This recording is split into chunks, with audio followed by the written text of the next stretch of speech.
আমরা যখন স্বাধীন হয়েছি 1971 সালে, আমরা তখন ধরে নিয়েছিলাম যে আমরা একটা সত্যিকার অর্থেই গণতান্ত্রিক রাষ্ট্র, গণতান্ত্রিক সমাজ পাবো। কিন্তু আমাদের দুর্ভাগ্য যে সেদিন যারা গণতন্ত্রের প্রধান দাবিদার ছিলেন, স্বাধীনতার দাবিদার ছিলেন, তাদের হাতেই, আওয়ামী লীগের হাতেই কিন্তু সেদিন গণতন্ত্র ধ্বংস হয়।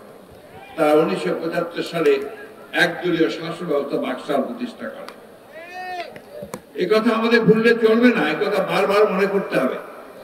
এই দলটি আবার 2007 সালে নির্বাচন, 8 সালে হওয়ার পরে, রাষ্ট্র ক্ষমতায় আসার পরে অত্যন্ত সুপরিকল্পিত ভাবে তারা গণতন্ত্রকে ধ্বংস করেছে, গণতান্ত্রিক সমস্ত প্রতিষ্ঠানগুলোকে ধ্বংস করেছে এবং বারবার ছাত্র জনতার যে সংগ্রাম, সেই সংগ্রামকে দমন করবার জন্য অত্যাচার, নির্যাতন, নিপীড়ন, গুম, হত্যা, খুনের আশ্রয় নিয়েছে। তারই ফলশ্রুতি হিসাবে আজকে আমরা এখানে দেখতে পাচ্ছি যে বিগত জুলাই ম্যাসাকার, তারও পূর্বে 16 বছর ধরে এই দেশের মানুষ, এই দেশের গণতান্ত্রিক মানুষ তারা লড়াই করেছে, সংগ্রাম করেছে, প্রাণ দিয়েছে, ত্যাগ স্বীকার করেছে।